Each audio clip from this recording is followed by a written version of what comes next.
Welcome to Pivot, a podcast hosted by Katie Day, where we find out how business owners have been pivoting their businesses to stay relevant and successful.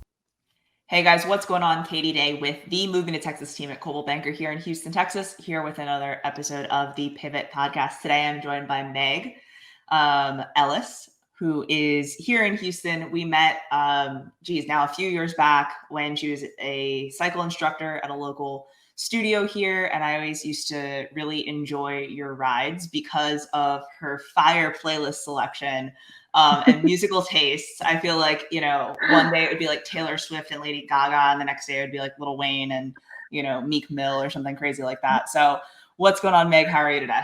Hi, I'm so excited to be here, Katie. I'm doing great. Yes, those playlists were very versatile. Yeah. Gotta keep the people guessing, Give the people what they want. That's literally everyone, because I feel like, you played like a whole different variety of music, and that was something that I always enjoyed. So kudos to you on that.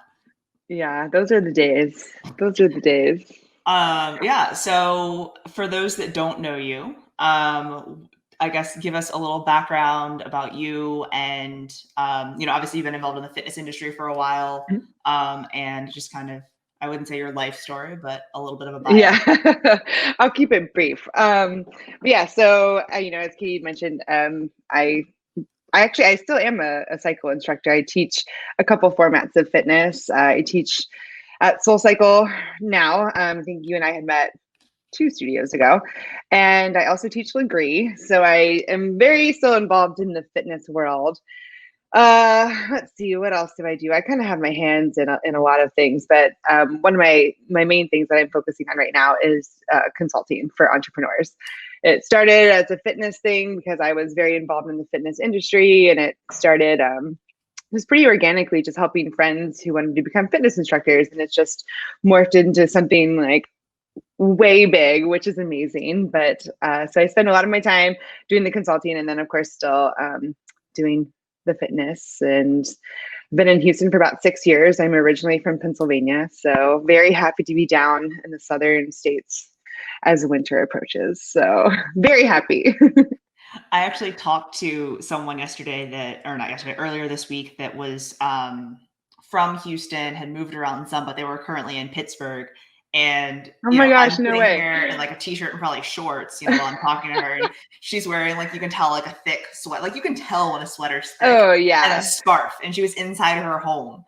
And we're talking about moving back to Texas, and I'm like, you can't wait to get back here, like, right? And she's like, it's the perfect time for me to move. This is not the weather I want to be around. So no, it's terrible. People ask me, if I'm ever moving home, because my family is some still there. And I'm like, no, I'm not moving home. And all my other siblings are in northern states. And I'm like, let me just paint you a picture of, you've been at work, it's 9 to 5, it's been snowing all day. You finally get out of work, you don't have boots, there's 2 feet of snow on the ground, and you're going to scrape off, a foot of snow off of your car. And your ice scraper is in your car, and you're like using your sleeve. It's just a hot mess. Like, I'm just not going down that road again. So yeah, it's a pretty graphic, memory you've got there, as far as. Oh, I could get way more detailed, but for timing purposes, I'll just leave it at that. I don't want to force anybody not to ever want to move to the north. It's beautiful, but Texas is where it's at for me. So I agree completely. Right. Move me to Texas. Yeah. So if you're looking right. So I know initially we kind of, I had approached you about having a discussion and chatting and being on the podcast, because I knew that the kind of the full launch of the consulting business kind of came this year, and had kind of stemmed from previous, things and all that. So that was obviously like kind of the initial thing, but obviously, also being in the fitness realm, I know it's been tough for fitness studios and gyms and everything between shutdowns and different regulations and things like that. So I guess kind of first starting out on a positive note, what would you say has been the biggest, kind of positive that you've seen in 2020? I mean, there's so many positives, not just for me, but for really anyone who looks for them. I really truly believe that.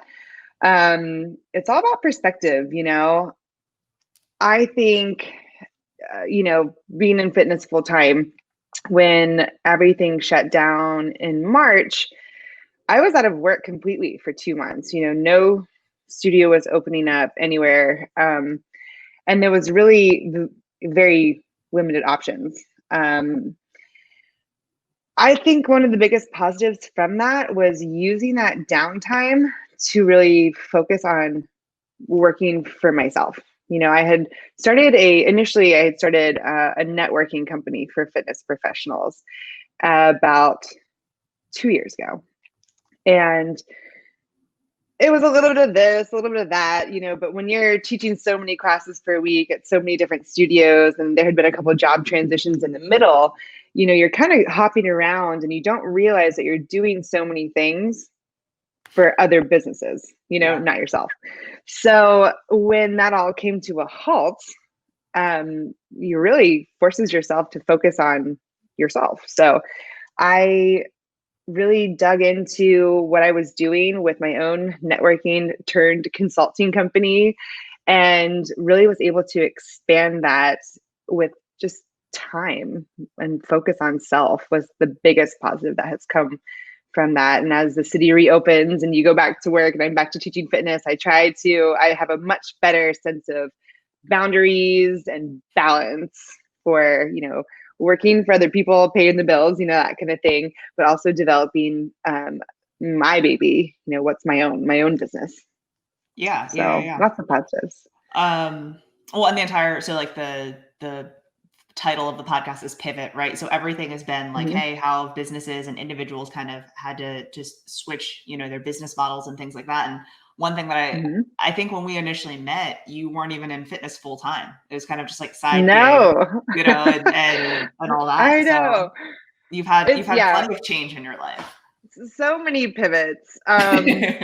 So many pivots. That's so true. I was a dental hygienist for 12 or 13 years, and I had started doing fitness on the side, and this is why I actually started consulting, because I had such a soft spot for people who are stuck in a 9-to-5, who hate it. I absolutely loved the people I worked with. My boss was amazing, but it was not for me. I felt like I was dying a slow death every single day. And so I pivoted. I started teaching part-time, and I figured out a way to branch into full-time fitness and quit my 9-to-5 job. And that was my first big pivot, and from there, have just hopped into the right opportunities to get into better situations, to advance, and the trajectory of being in the industry a long time. So I just wanted to really help people do the same thing, because so many people came up to me initially when I first started doing this saying, hey, how can I get into fitness? I want to do this too. And that's why I developed the networking business, and say, hey, you want to do this? Meet this person, Yeah. And from there, 2020 turned into the biggest pivot year, the biggest, but it's been amazing to watch people hop into entrepreneurship. I think that's been a huge pivot of 2020. People whose jobs have been on pause or maybe terminated, fully, with no opportunity to go back. You're kind of forced to really focus on, okay, what skills do I have? What am I passionate about? What would I like to do with my time if I had all the time in the world, which we did for a long time, sitting around twiddling our thumbs, So, but I think I kind of derailed that, but no, all good. That's been my path to the big pivot, anyhow. Big pivot. Yeah. So Phoenix 8 Consulting, right, is the name of your company. So yes. I guess if, I think that it's kind of broad, right? But like, what would you say is like your ideal client, or what's kind of the people that you serve? Sure. It's so funny that you say that, because that is a pivot in itself. Because I was so involved with fitness, and I'd done a little bit of networking, a little bit of consulting, just helping people get into the industry, open up studios, become instructors. And then, 2020 hits and we're shut down with COVID. People's jobs were no longer there. But your job isn't there, but especially in fitness, you still have the skills, and we had to pivot and do things outside where, hey, what formats can I teach and still make a living for myself, So helping people, I would say new entrepreneurs who are looking to work for themselves. And it started with fitness. And what I found, and as I'm pivoting myself, helping everybody else pivot, just pivoting at the same time, is the things that I was saying to people who wanted to become a fitness entrepreneur, which I say all instructors are entrepreneurs because you're essentially working for yourself. You can climb the ladder, you can make lateral moves, forward moves, all the things. But all these, challenges I was helping fitness entrepreneurs face were very similar to issues that I was coming across in circles of just other circles of entrepreneurs of all genres, for lack of a better word. I stay in a pretty tight circle of people who are entrepreneurial minded, doing their own things, owning their own businesses, and all these, very similar concepts between fitness and other industries came about. So I had a couple of friends approach me to be clients. I'm like, okay, well, I've never worked with, speech therapists before, but let's have a conversation, and see what your situation is. And from there, it was actually, I work with a couple of realtors, med spas, hair salons. Of course, I still work heavily in fitness, yoga entrepreneurs, trainers, dental offices, actually, even. Full circle. It just came to, yes, it's honestly right, full circle. I knew a lot about that circle, but everyone had the same kind of struggles and challenges. And it comes down to just being your own brand. When we work for another brand, we do what they want us to do, whether it be in fitness or realty or dental, whatever it is. But when you come into developing your own baby, your own business, you can do whatever you want. And people a lot of times just need a little guidance on what are the right steps to go about being an actual brand, versus someone with an idea, and just guiding them in the right steps in the right directions to be successful. It's actually very funny how synergistic each different industry is. So that was something that was really cool for me to pivot and discover.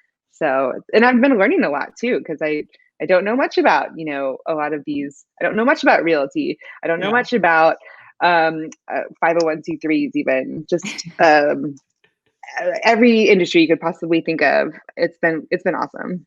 Yeah, no, I definitely think there's some, basic kind of brand principles across all industries. So, yeah, that's cool. Yeah.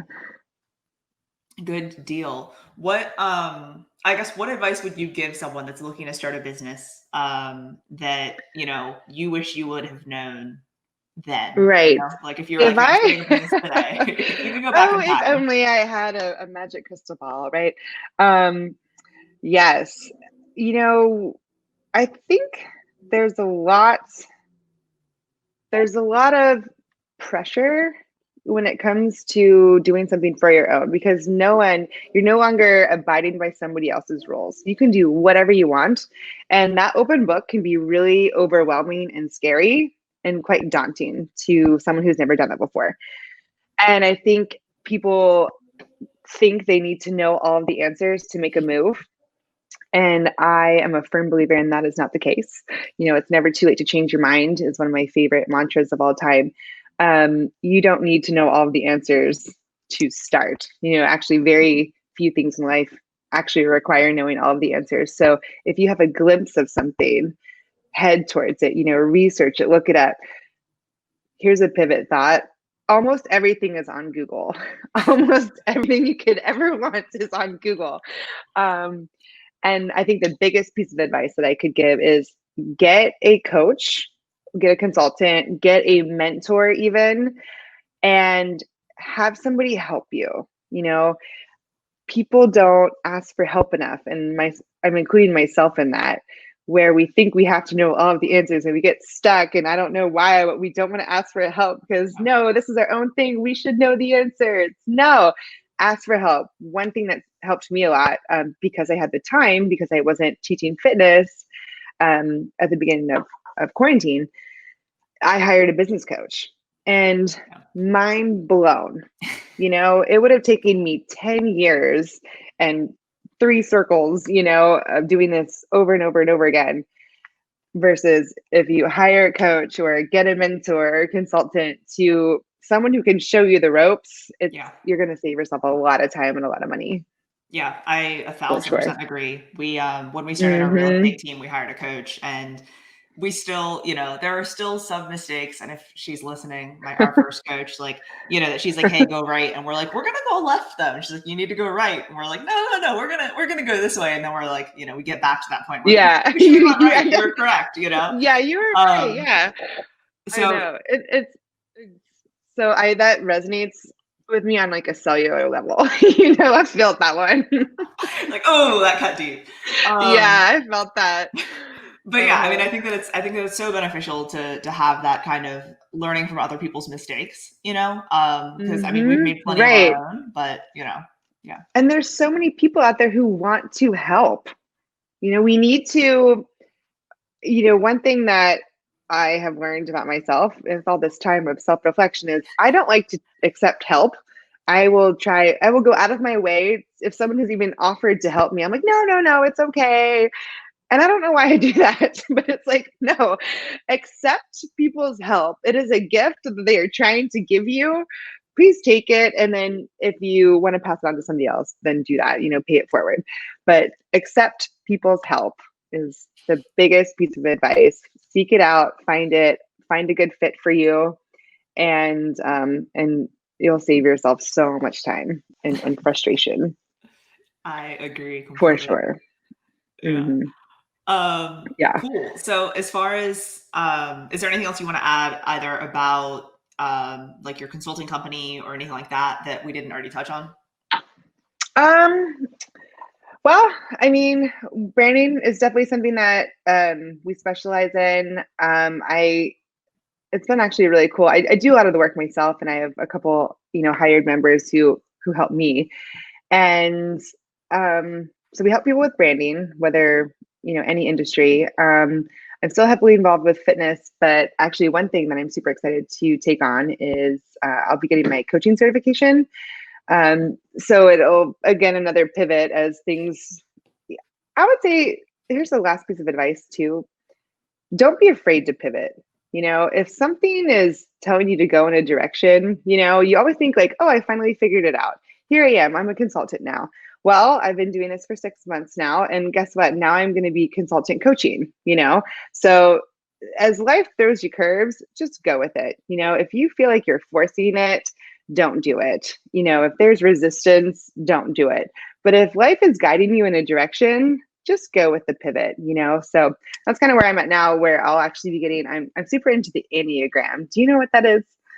So I've seen them. I've a lot of people talk about them on social, and I know that that's something that you have maybe posted about once or twice on social. Yes, right. Oh, I post about all the time. I'm sure you've seen something, but it's a personality test, and it's something that I've been passionate about for about 3 years. And here's another piece of inspiration for anybody who is maybe making a pivot, jump into entrepreneurship. Something that I've been passionate about for 3 years, have studied just for fun, is actually now coming in very handy with coaching, you know, and consulting. So take things that you're passionate about and make them, you know, into, you know, a viable business. You know, use those skills, use your passions, and do something with it. But so I'll be excited to be launching coaching soon. But I mean, I'm happy to have a conversation with any entrepreneur, and just to kind of see, or an entrepreneur to be. If you don't know what exactly you want to do yet, let's just have a conversation and see what I can help you with. So for sure, there's always someone to help. What is one thing that is a fun fact about you that people may not know. Oh my gosh. Okay.